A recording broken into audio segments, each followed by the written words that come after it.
Hello, everybody. Grant Hunter here for another Product Growth Leaders topic of the week. You know, Steve, a couple weeks ago, I was on Twitter, as I often am, and our friend Jason Knight of One Night in Product, you did his podcast, was having an ongoing Twitter stream with John Cutler, who I find to be one of the better product thought leaders out there. I'm a really big fan of his. And agreed. What they were talking about was sort of what happens when product management doesn't go by the book or by the training. They were calling it product management war stories. So Jason sort of started doing some research, and he's put a thing out there to have people share their product management war stories and when it didn't go by the book. And I reached out to you and said, hey, why don't we do something, right? Why don't we have this conversation in our topic of the week? Because, well, that's what we do. So that's what we do, and that's what we put in here. And boy, have we got a great panel here today. We've got our Joy McCaffrey, Calvin Marshall, Paul Hurwitz, May Wong, many of our regulars, and Cory Bryan. We're welcoming you to topic of the week for your first visit. Hopefully you can hold up having listened to your podcast. I am sure you can. Wait, let's give I already gave a plug for Jason's podcast. He's not even here. Cory, what's the name of your podcast? Called the Deliver It podcast. Deliver It. And I know that there's a great episode with our Steve Johnson on there. Mm-hmm. So you guys ready to get going? Sure. All right. Well, let's do this. Let's do this. Well, I was actually, we put this question in the community on Monday. What is your best product management war story where things did not go like in the books or training? Did you get past it, or was it past repair? And I was pretty impressed about I think we got, close to 10 responses, like long responses on this. So I was very happy. And Steve Johnson, you old bugger, you actually answered the question. I know. I don't think you've done that since the beginning of time. I don't know what possessed me, but I have so many funny, dark stories about, corporate incompetence that this really spoke to me. Well, let's talk now. Your story was one that I actually probably heard before, but I'd love to share it with our crowd. Well, I was hired, as is often the case, I was hired as a product manager for a product that was almost done. And they really wanted somebody more to guide the launch. And, going through regular sort of launch planning, I wanted to get like some references and some war stories or success stories from our customers. So I reached out to the 12 people who were in the preview program and found out that all 12 of them had been, were doing it as a favor to their sales guy. One of them had been promised lifetime access at no charge, and they were pretty sure they were going to use it. The other 11 said they had no intent of ever putting it in production. They were just doing it as a favor. So then I went around and I talked to development, who really didn't understand why we were doing it. And I talked to sales, and they said, hey, this is an entirely different persona. I don't know anything about selling to that kind of people.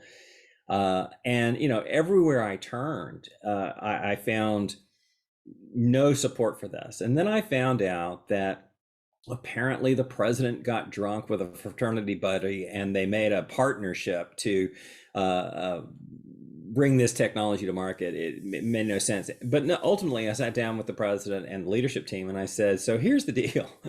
I really like working here, but I'd like to discontinue this product. Because we're very close to the worst possible thing after a launch. And that is some people buy. Not enough to make it profitable, just enough that we won't be able to discontinue it when we realize it's a terrible idea. So you tell me, what do you want to do? And they had spent about $1 million on it at that point. And I said, it's going to take another $1 million to build any sort of momentum here, but I'm going to need to retrain the sales force or get a new sales force. I'm going to need much more sales engineering support, blah, blah, blah, blah, blah, blah, blah. And so I convinced them to discontinue it. And then I said, hey, do I still work here? And they said, oh, wow, no, great. Let's reassign you to another product, which they did. And so I kind of in that role ended up being, I don't know, the death, the guy, death, the Grim with Reaper, the scepter, anyway, they would put me on troubled products, and I would do something that actually did work, like the trainings would say, and that is, let's listen to the market instead of one another. So I would always use customer quotes to prove my point. Instead of saying nobody inside the company likes this, which is also true, I was saying, well, let me tell you what company X said. Let me tell you what company Y said. But it was really the first time I had made both a material financial decision that also materially impacted my future employment. And happily, it turned out good for me and bad for whoever spent the $1 million on this drunken decision. We could do a whole show on $1 million drunken decisions that I've been part of, but we're not going to do that. And Steve, there's something I've heard you say so many times, what the only thing worse than selling no product of a new product is selling one of them and having to support it for years. And so to me, it seems like this story connects to me with what you said with that. And I will say, looking through all the responses we got, the single most common denominator was a senior executive making a commitment that didn't make sense.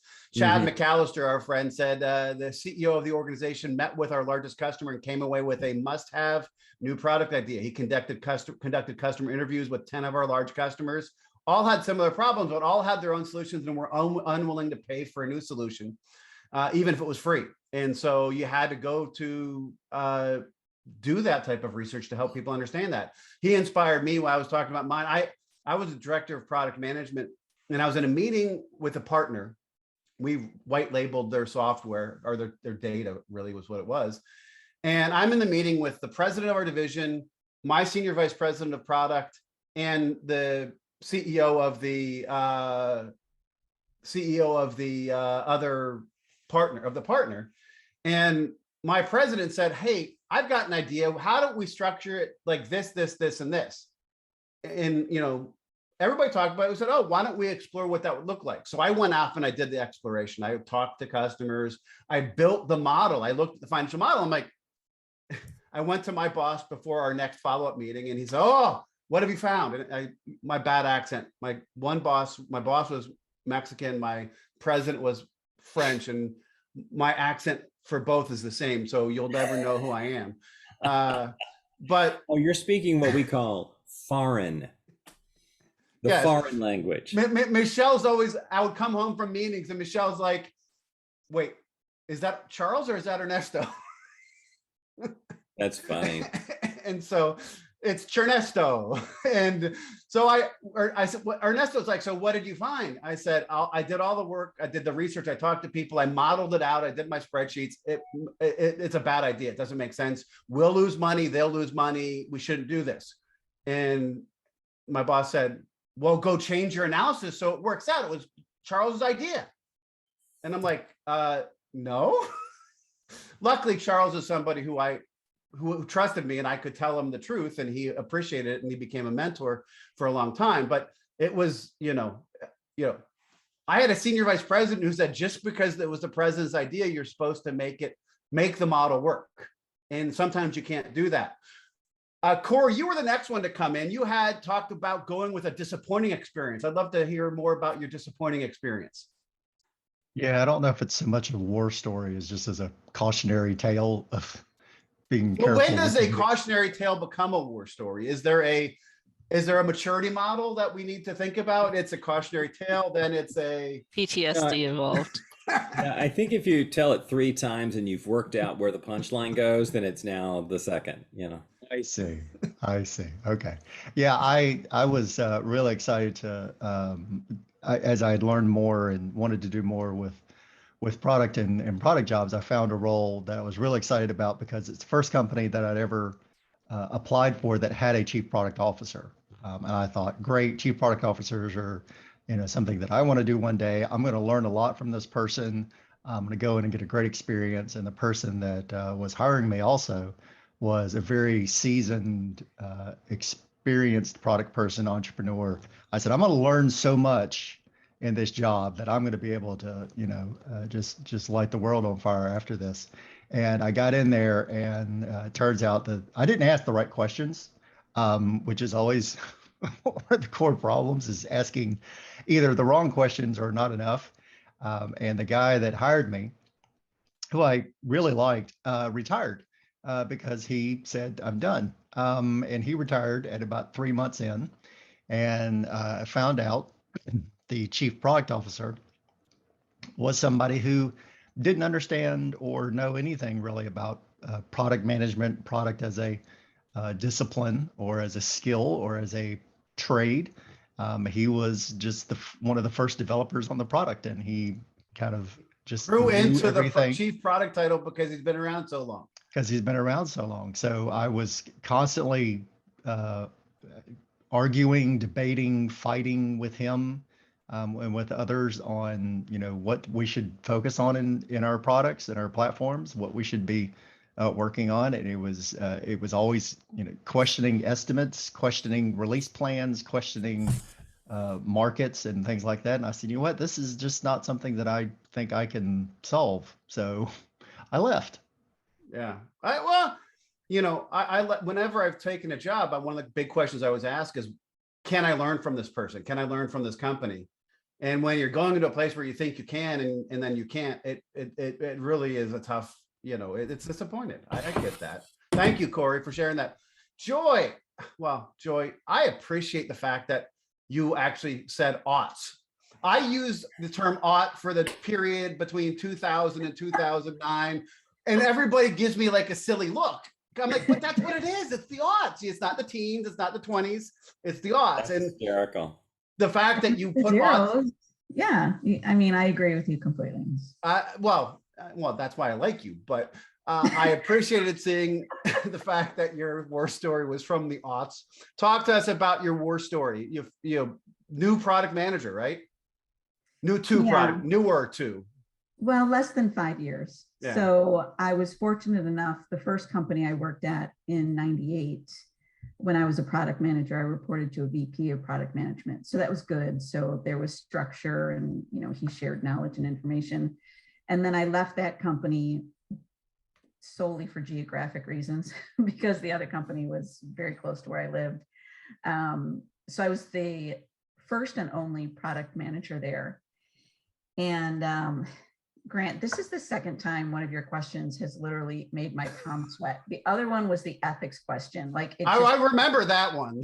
It brought back all these memories. I was reaching out to other people. I was reliving it. And this one was more like a horror story to me than a war story. And I was embarrassed typing it up because I don't know if anybody else, but it was like one of those Hitchcock movies where the camera focuses on you and then the hallway extends behind you. I mean, I didn't think I was going to live past that moment. So basically, I was very excited about the opportunity to work on this solution from conception, basically, from the idea phase. And because I was the first and only product manager, I was working with like 2 developers, and I basically made the mock-ups in PowerPoint and, wrote up what I thought the functionality would be. And, there was a product architect. And so, I had some customer champions lined up, and I'd been doing the UAT and, again, early aughts. And I had said, with Salesforce in mind, which had launched in 99, I said, this should be web-based, no more entering one of 12 disks, like Microsoft used to be, or, CDs. I said it should be web-based. So when it was getting ready to launch, the product architect handed me a CD and he said, here it is. And I said, well, what do you mean? I just need the URL. And he said, no, they need the CD and they need to install it on a local server at a company site.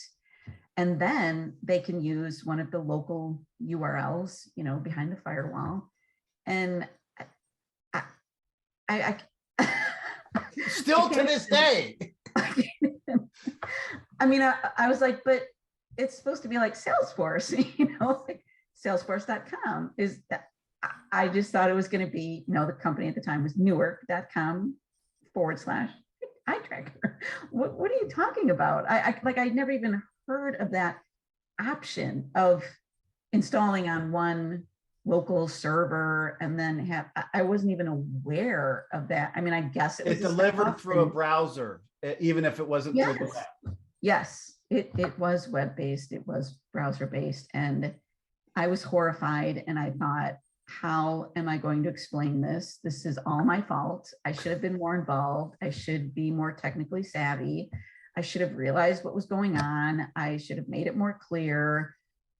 Everybody's going to hate me. This company has spent all this money and all this work. And it was just horrifying. And, in terms of not going according to the book or training, I'm just not and I don't think that would come up today, of course, but it was kind of a time of transition in technology. And I just, that's just not something that's like a section of a textbook that says, make sure that you are very clear that, I don't even know how I would, I'm still speechless. On this story for a second.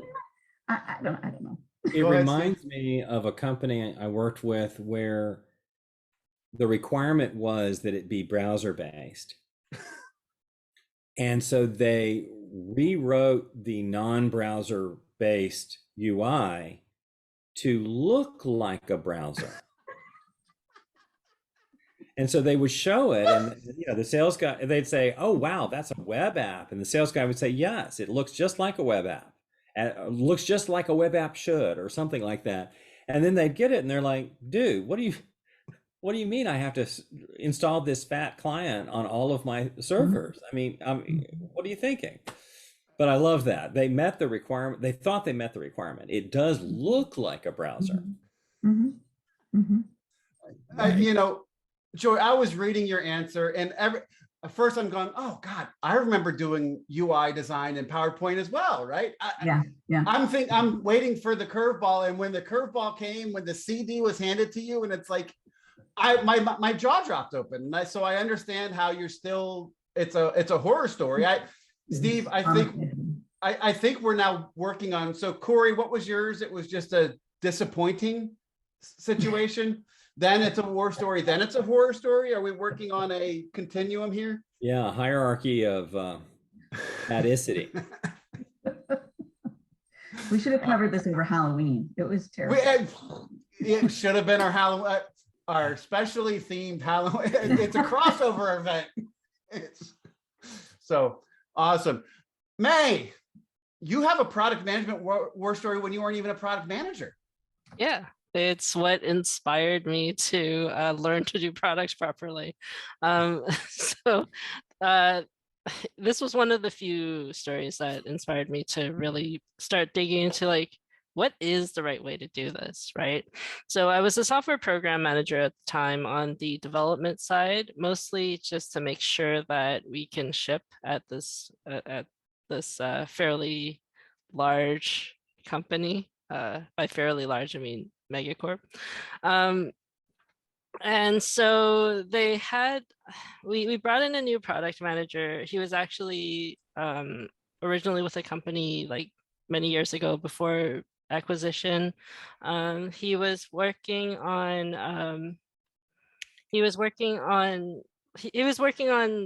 competitor software, working with the competitor software in a bank. And he said, I don't like this. I'm going to go back to this company and let's build the thing that's going to kill it because I hated working with it. So So I'm working with this guy, and he's like, okay, so the big company, the megacorp, just recently instituted, this is how we do product management now. They So had a book. it was more than a book. It was like, it was branded. So he went through the whole program, and he went through every single thing by the book. And he spent months writing up how to build this perfect product. He took everything he did, he presented it to management, and management is like, yes, we will bless you with resources. So the resources look like this. This PM was in the UK. All of our devs and our BAs and everyone else was in Toronto. We had a couple of tech sales guys out in West Coast. We had our QAs in India. And the developers often started work at 11. So it was a nightmare, and this was the time before we really implemented Slack.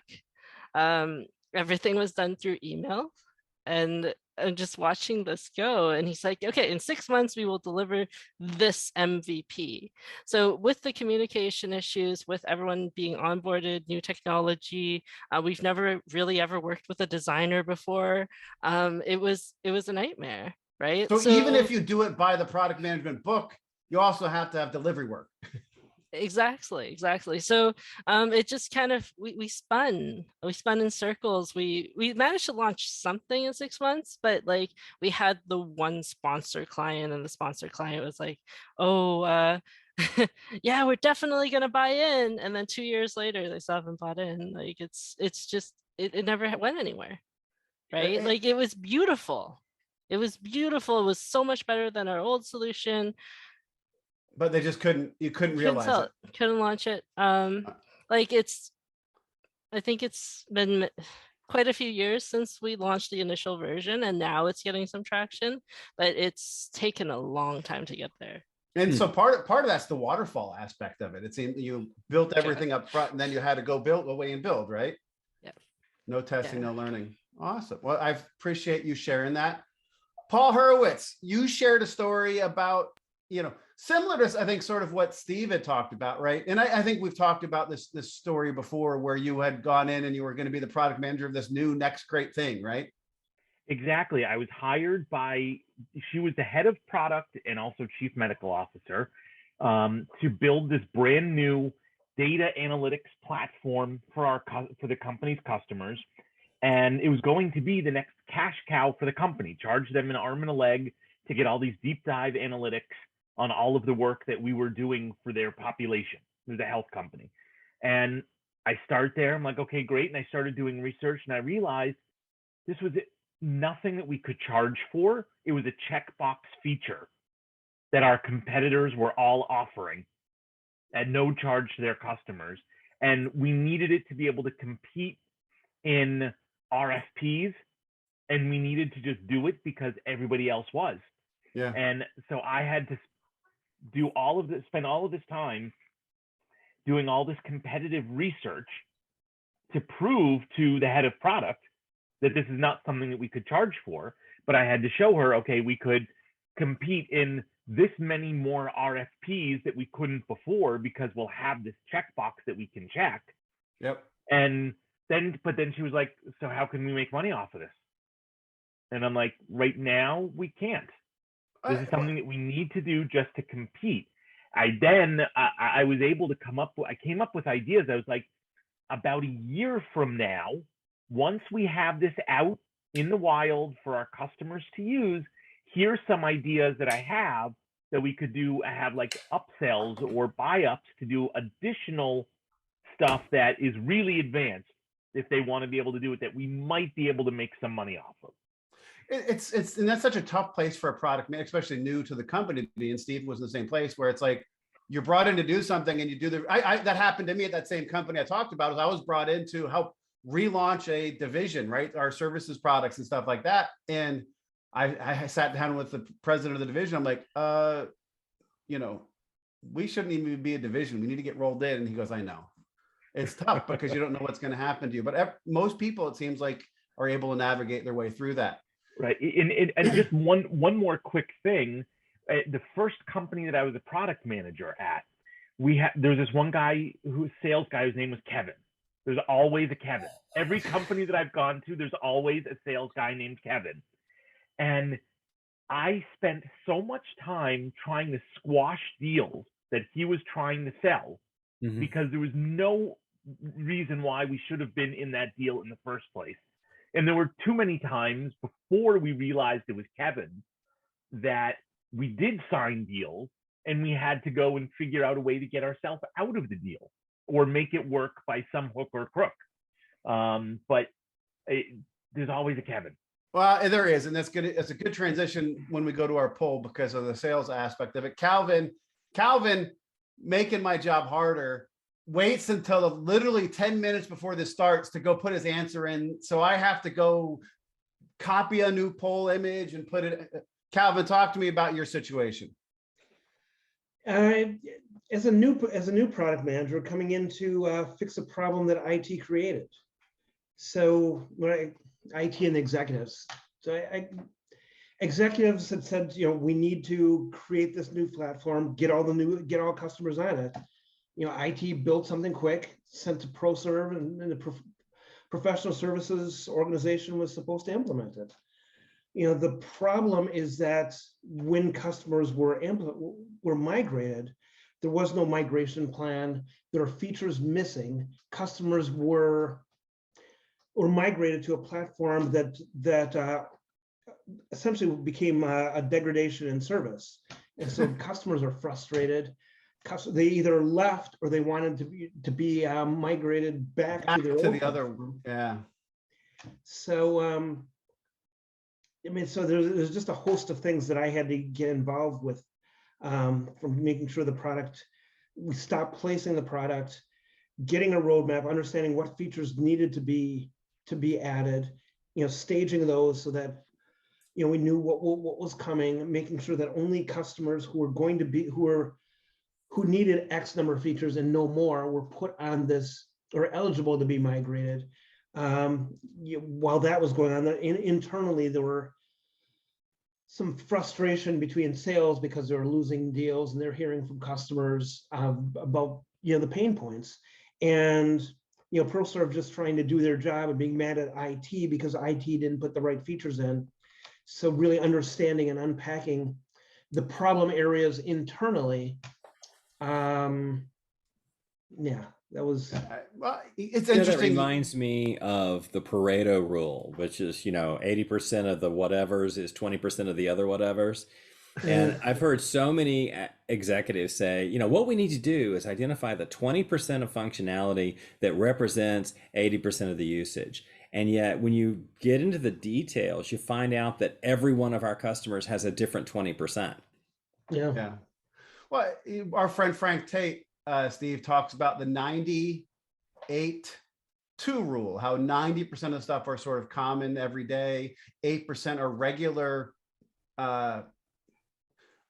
They don't happen all the time, but you know what they are, and 2% are always like out of the. And if you can get the 90% left field, if you can get the 90% right, great. If you can get the 8% right in a unique way, even better, right? It's an interesting way to think about those things. But what all of this really has made me think about is every one of our product management war stories, we've been product management poking the blame at somebody else. It's never product management's fault. So I decided I think that's a truth, that it's never product management's fault. It is. And so I decided in our poll to start doing that. And the poll question was, what is the most common cause for product management not going according to the book or training, with the options hubris in product management, agile for agile's sake, sales-driven organization, out-of-touch leadership, or other? It depends. And interesting, not a single one of us voted that product management hubris was the issue. Now, is that hubris of product managers in that case? I mean, really, every one. Nobody. Paul Hatala did say he seriously considered it, and then he realized he might have been banned from the product management community for voting for product management hubris for being that one. The winner was out of touch leadership, 42%, which goes well with our bad product management stuff the other day. Cory, did you vote in this one?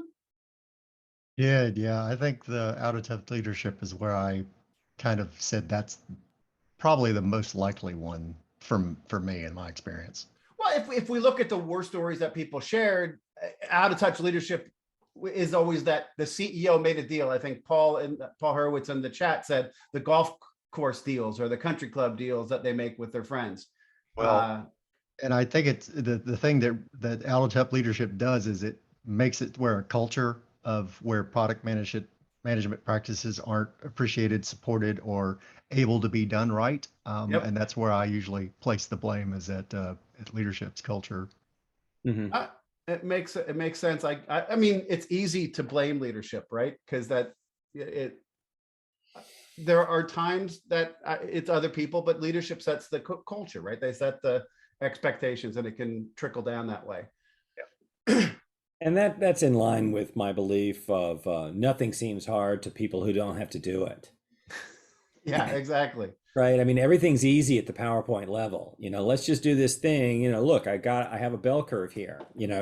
Let's just do that. And then you get into the details. You're like, well, wait a minute.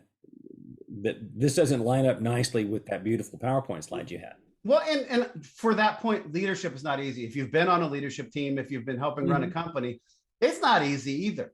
Not to discount that. Glenn Pride, welcome to the conversation. How did you vote, Glenn? You're on mute.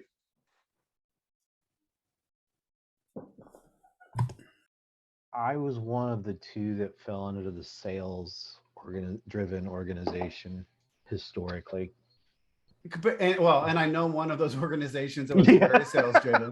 I work there. But is your war stories were because of that, the tail wagging the dog? Yeah.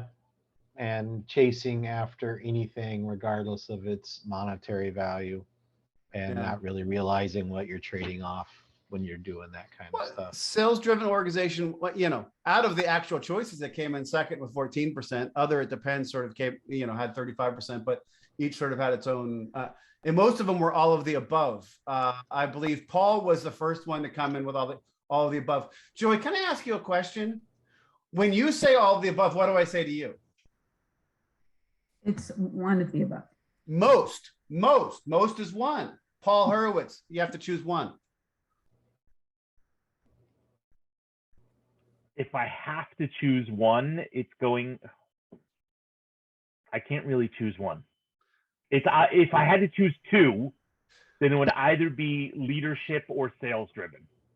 Okay, I'll take that. I didn't vote because it depends on the company I work at.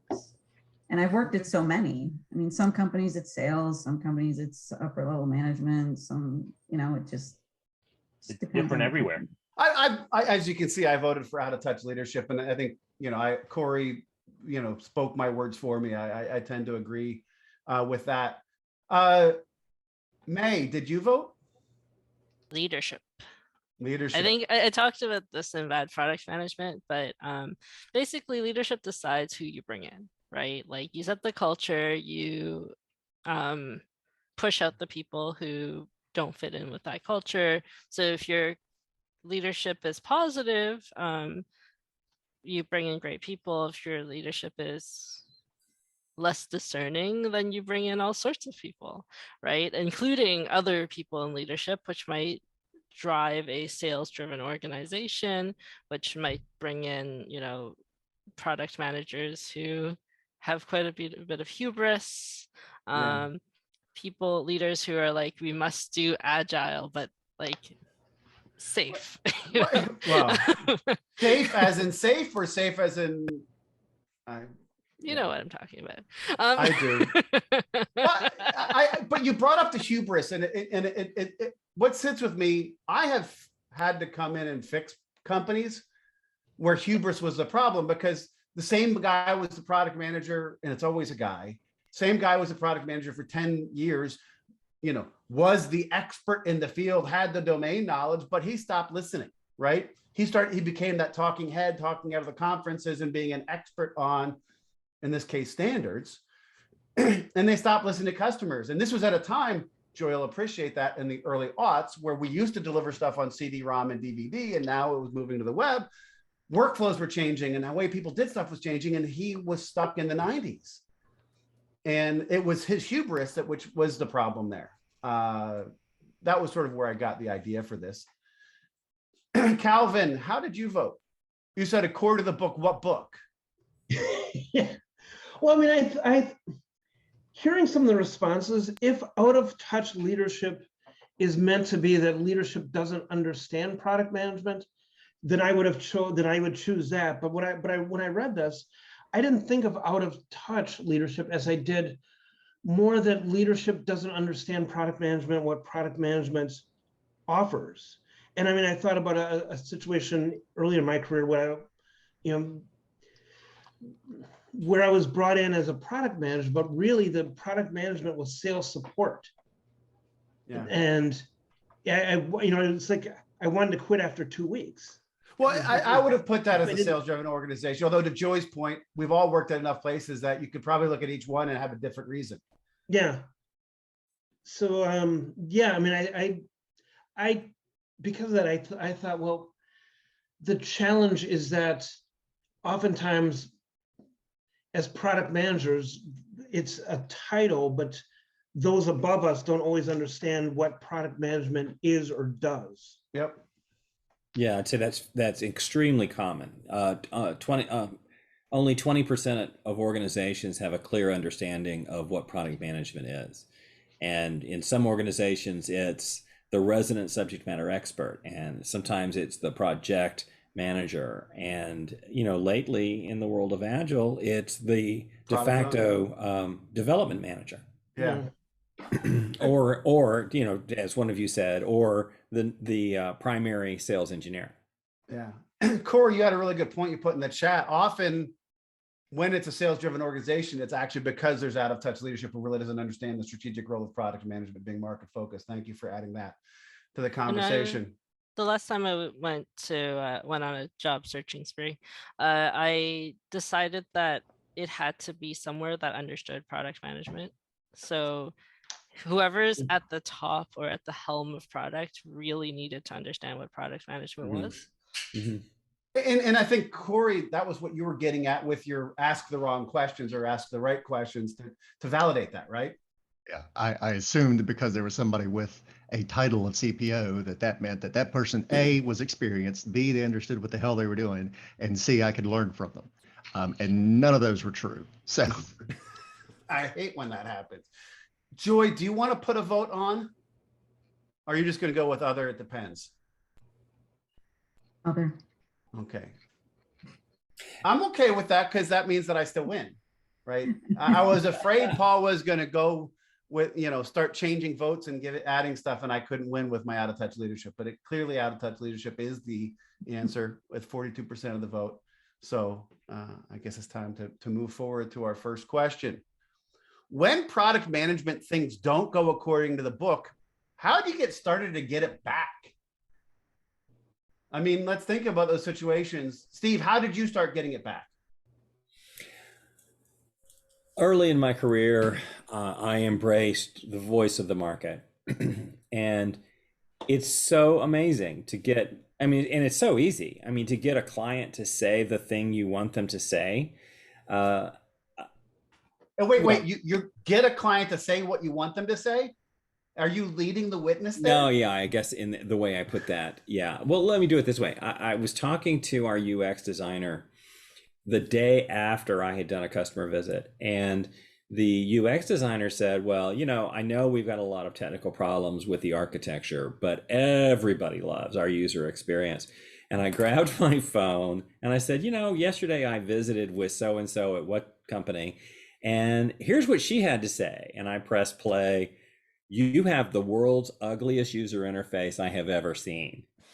And, if I said that, it would be my opinion and it would generate a political firestorm. But having the customer say it, so from a product management standpoint, it's kind of like you're curating customer anecdotes and customer, actual data, and then using it to make your point. And of course, one would hope that you would use that also to inform your own decision. So it's not just, I've decided this, let me go find a customer to say it for me, although I have done that too. Well, we all have done that. But in my earlier story, it wasn't me, it was the 12 beta sites or preview sites who were saying not one of us is planning on putting this into production. So that's a pretty damning statement. And here's one more quick one. I was working with a team on positioning, and halfway through, the VP of marketing came in and just kind of was hovering, and we were right on the cusp of really nailing the message when the VP said, you know what? I really would like to see you guys use the word power. The president just loves that word. We should work that in somewhere. And there was this thud as the entire facilitation just kind of fell apart because everybody's like, see, this shit happens all the time. And I finally turned to the VP and I said, well, here's the question we have to ask. How much of our product is your president going to buy? Yeah. Because we're positioning for buyers. And, I'm pretty sure they didn't invite me back, but still, it's like, using the customer's data is more important than embracing your president's favorite words. I totally agree. Calvin, you were going to say something? You raised your hand. Yes, I was going to say yes, and not a yes and, yes, however. I agree with Steve on talking to customers, on getting that customer input. But interestingly, I've worked at a couple of companies, one very recently, Steve, where the product managers and product management team didn't go out and talk with customers. Right. It was not important. It was listening to sales, and that's where ideas came from, as opposed to really getting out. And I've worked at another company like that as well. And you know what? I would say a product manager who doesn't visit customers is not a product manager. I would agree with that.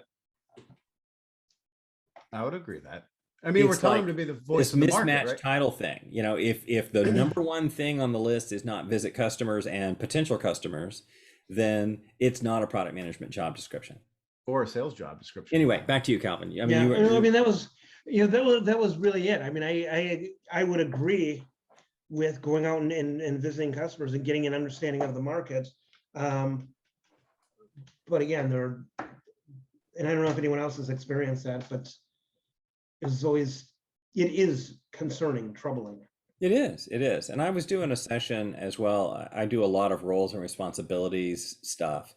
And I was doing this session, and every time customer or market was used in the description, one person in the room would say, oh yeah, let's go assign that to sales.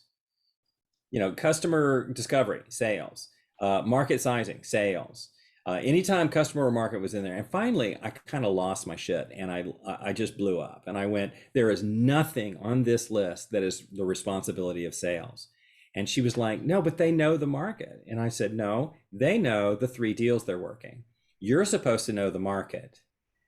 And this whole understanding the market thing just completely slipped past her. And I think in many organizations, we have this false belief that sales does know the market full of customers. But furthermore, we also seem to think it's their job. Their job is to sell what we have to people who want to buy it. And everything else is outsourcing your work to sales. I mean, when marketing says, we don't know what trade shows to go to, let's go ask salespeople. It's like, no, you should know what marketing events best connect with your personas. And when I was VP of marketing, I declared that we would never invite sales to a meeting. And half the people passed out with vapors. I mean, they were just like, oh my God, but sales's job is not to help marketing do programs. Yeah. Right. And the way I put it to them was, at the end of the year, if the sales guy doesn't make his number, he gets fired. And he can't come back and say, well, yeah, but I attended a lot of Marcom meetings. Yeah, good for you. There's a if you want to take the pay cut, transfer, but Yeah. obviously you can't do sales if you can't make your number. I Anyway, think rant over. And I I didn't think even do my rant sign for that. I Sorry. know. I think we all get the whole market focus. Other thoughts? Anybody else have thoughts you want to add of where do you start? How do you start getting it back? I kind of have a question to go along with it. Okay. How do you go about, so right now, things are kind of moving, but how do you go about getting more access if right now things look like, sales owns that relationship, or like they're hesitant to let PMs in? How do you get back to the market if sales is blocking it? Hmm.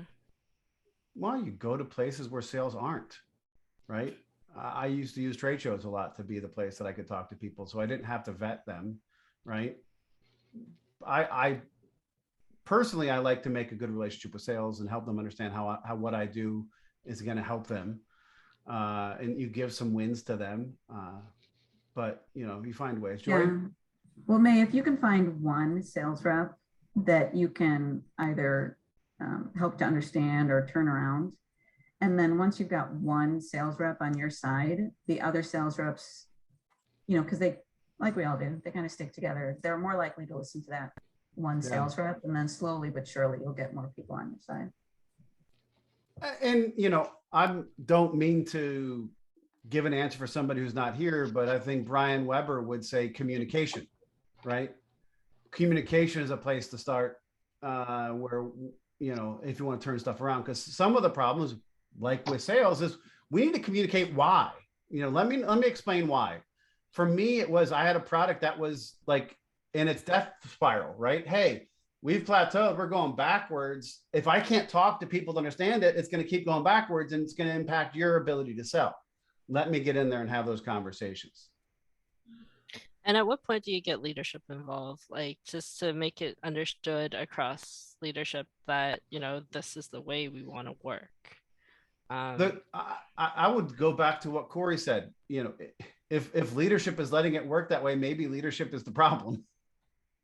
Right? Like, they want to change it. I think they just aren't aware, right? So what's the best way? Have you ever had that experience of going I to having hired that Steve conversation? Johnson to do an executive briefing to help them understand the importance of the strategic role of product management and help them see that they needed to be market focused.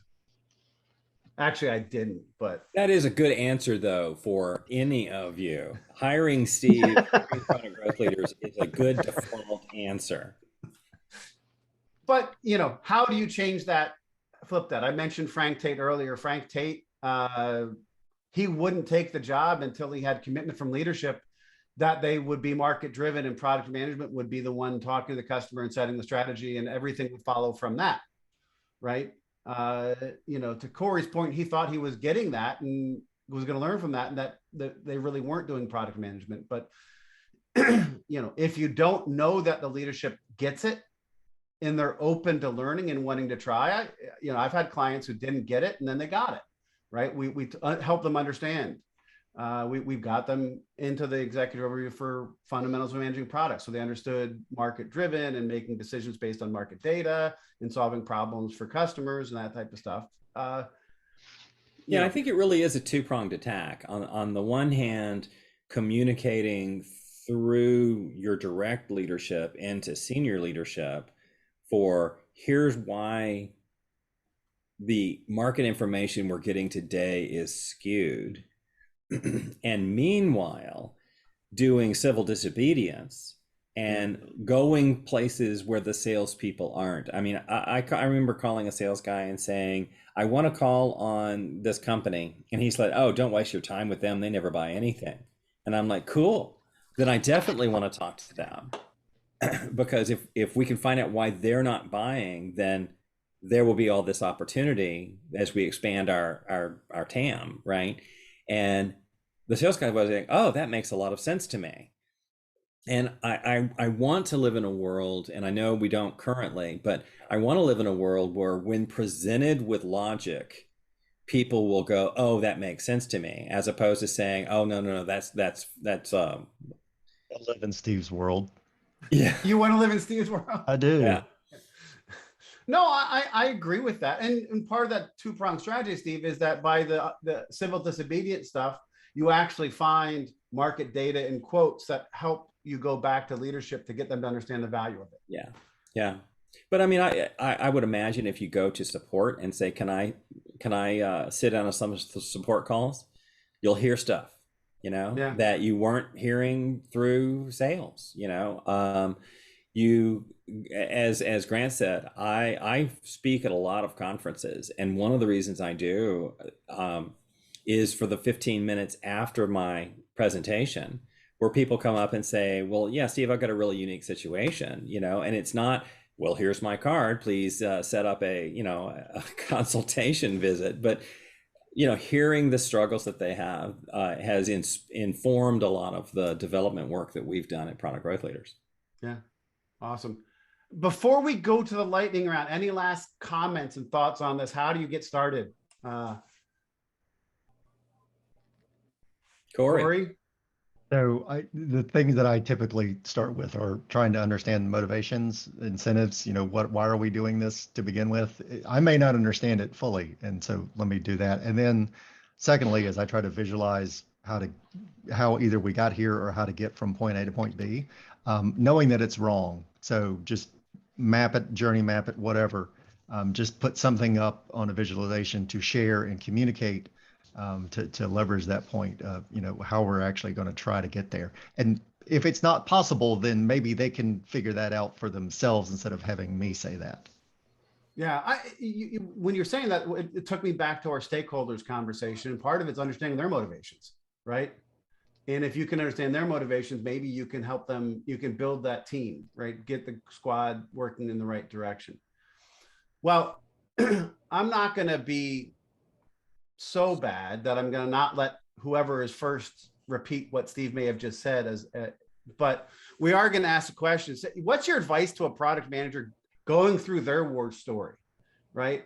What would you tell somebody? They're going through a war story. What's your first advice to them? And we're going to start with Glenn Pride. I'm getting ready. Are you not ready to order yet, and you want me to start with somebody else?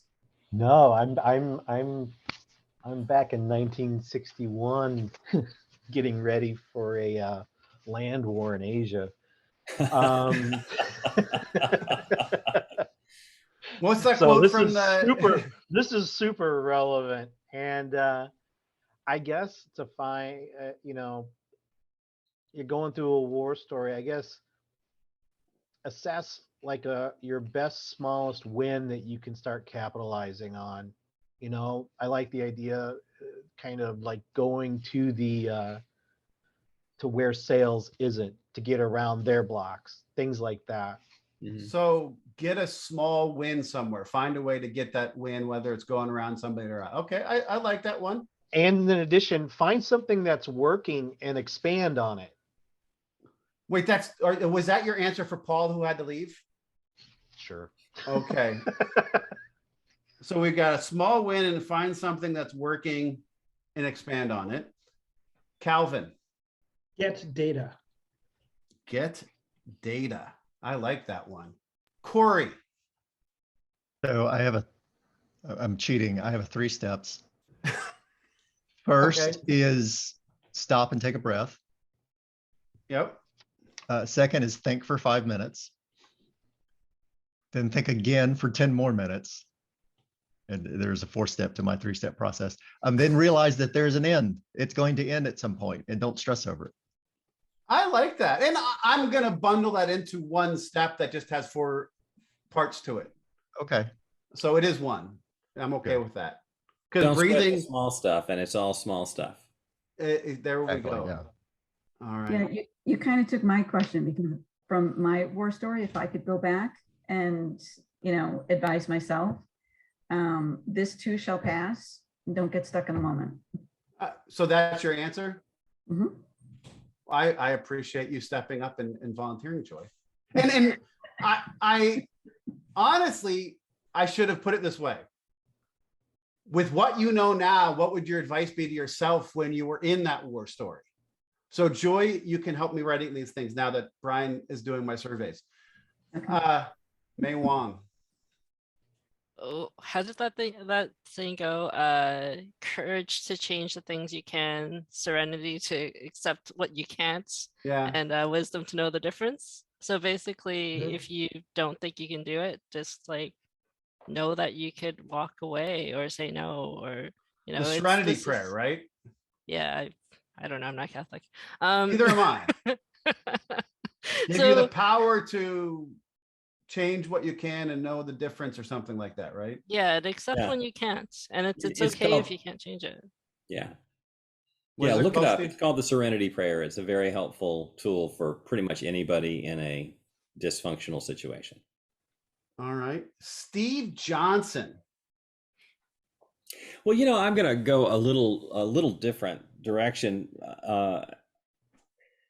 and do a detective TV show, follow the money. Where's this dysfunction originating? Somebody has a vested interest in it going this direction. Yep. And that's probably, the person you need to change, or the person you need to understand. Because all of a sudden I had this picture. Nobody thinks they're evil. I had this picture all of a sudden of the Scooby Gang pulling the hood off of somebody. The old grandfather. Yeah. Yeah. So I like that. God. We got through all of this and nobody said what I thought would be the first thing to say. And I'll just go back. I mean, Calvin sort of got it with get data. This was much more emotionally supportive answers than it was like strategic, go do this. Go talk to some customers. This is the first thing you should do. Go talk to some customers just to understand what's going on, right? Whatever it's related to. I guess if your war story is just politics, take that for what it's worth and opt out if it's going to be like that. But I think you need to start by talking. That's how I started every war story that I had to turn around, was to go start talking to customers to understand, right? Start building an understanding that you can go with from there. Well, guys, this has been a fun conversation. I think I laughed more on this call than I have on any other call. But I also learned a lot from each and every one of you. So I appreciate that. Thank you so much. We do this every week in the community. Monday, the question goes in. Wednesday, we have the poll when I remember to. And Friday, we have these wonderful conversations. Joy, Calvin, May, Glenn, Cory, thank you for your first time. Hopefully it's first of many. And my partner, Steve Johnson, thank you very much. Everybody, have a great weekend. We'll see you next week in the community.